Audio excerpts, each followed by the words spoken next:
It's genuinely quite rare that, as a 36-year-old man who's played video games since I was 2, that a video game genuinely surprises me with what it's trying to present. But having recently previewed Kunitsu-Gami, Path of the Goddess, it's one of those rare instances where that's happened, and I'm really excited about it.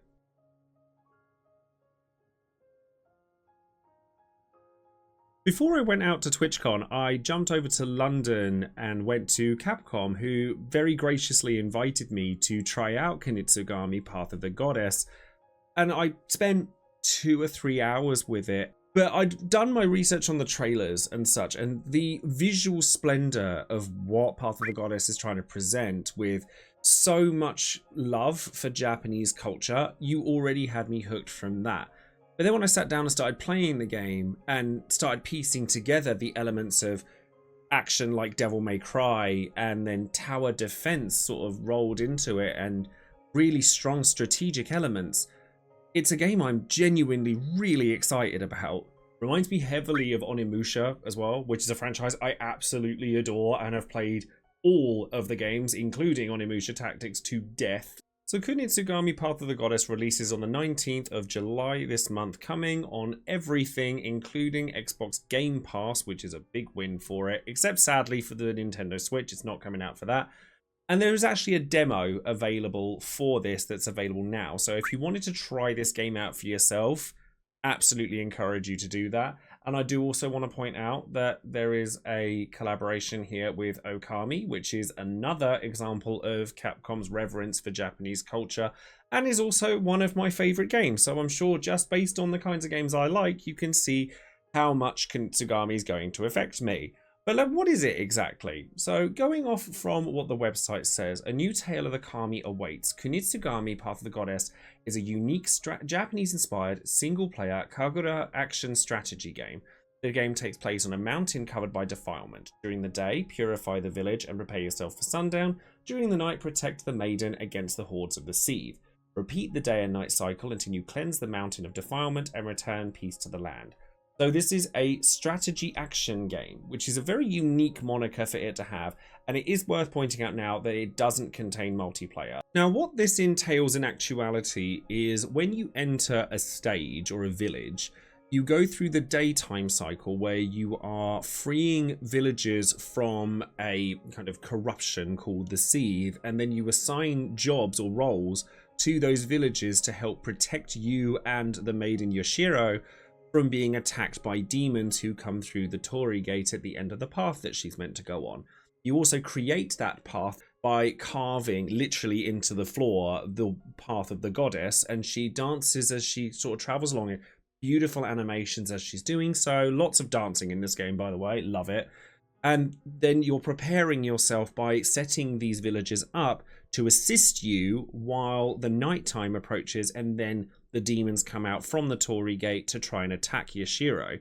So you have to protect her by not only having the villagers do it for you, by getting stuck into the action yourself as well, and performing like you would in any other action game, but with a tight control system, nice sort of like perfect dodges available to you, all sorts of things that you would see in an action game that's worthy of Capcom, but with an added element of strategy that we've never really seen in a game like this before. Before we go into more of kind of the gameplay mechanics, I have to say this, the game is stunning. Like, the art direction of this game, which, as well you know, is very much the first thing that I hone in on when it comes to any game, is beautiful. The reverence to Japanese culture in the character designs, the movements of the characters, the setting, the demons themselves, the yokai, they all look fantastic. And I've played this for 2 to 3 hours and experienced quite a wide variety of different demons and bosses as I was playing that just made me really want to continue to play more. The bosses in particular were a highlight for me, and I faced against 3 different ones, each of them ramping up in difficulty. And as I was playing, I was informed, like, maybe you might want to try this way of doing it, and maybe don't use these kinds of villagers for this. But I wanted to kind of experiment and see what worked for me, and the fact that you have that level of player agency available to you while tackling these bosses was really pleasant to see. The difficulty of those bosses, I might add as well, ramped up pretty quickly. Like, I did the first couple, and I was like, oh, do you know what? It's fine. I got this. Like, after sort of 15, 20 minutes, I'm like, I've got this. I know what I'm doing with games like this. And now I've got to grips with the strategic element of it. I'm good. Then I get to the third boss, which was like a centipede demon, and you had to light lanterns around the boss arena to be able to attack it efficiently. And I'm not going to lie to you, it messed me up.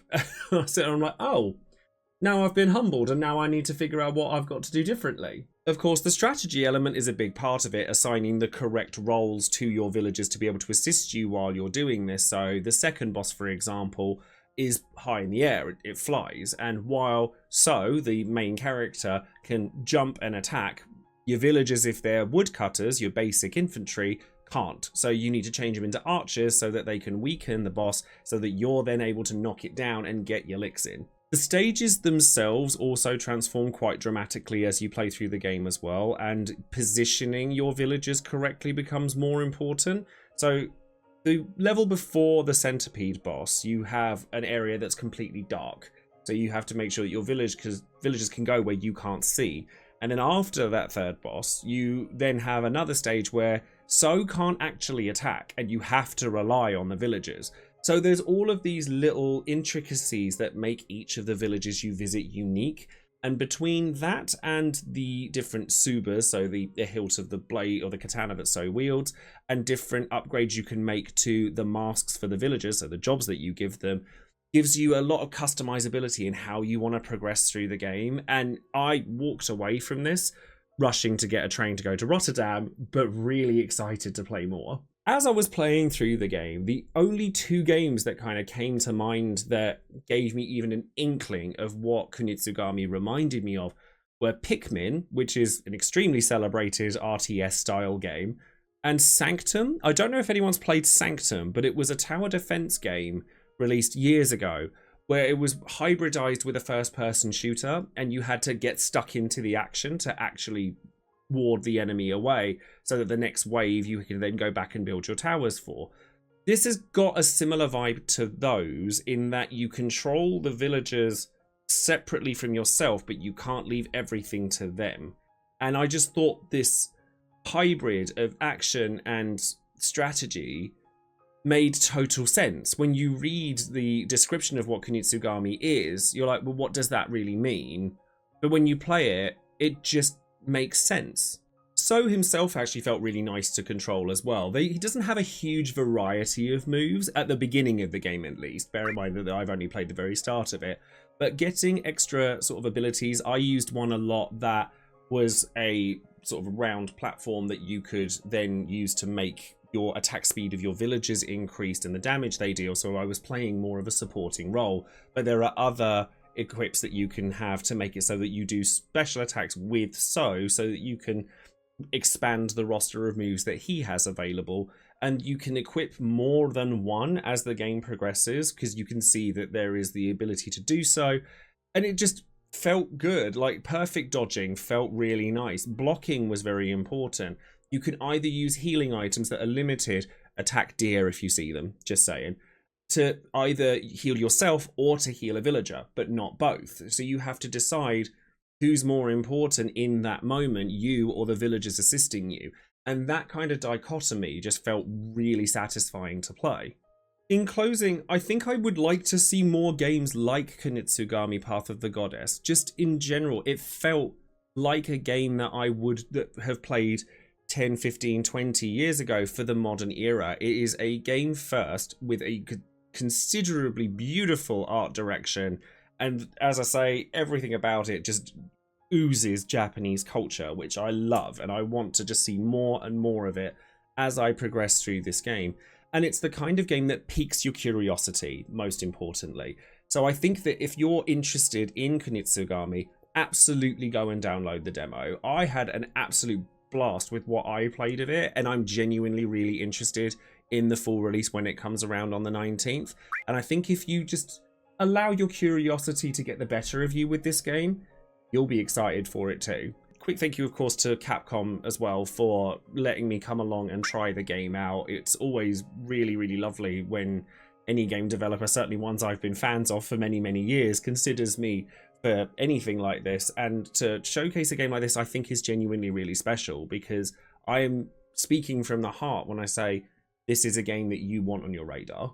So that's going to be all from me. Thank you ever so much for watching. If you like what you've seen today, then consider subscribing to the channel and putting a thumbs up on the video. And comment below what you think of Kunitsu-Gami Path of the Goddess. And of course, if you're not sure what to comment, just type the word algorithm, because it's really helpful to me as a content creator to see the engagement, to be honest.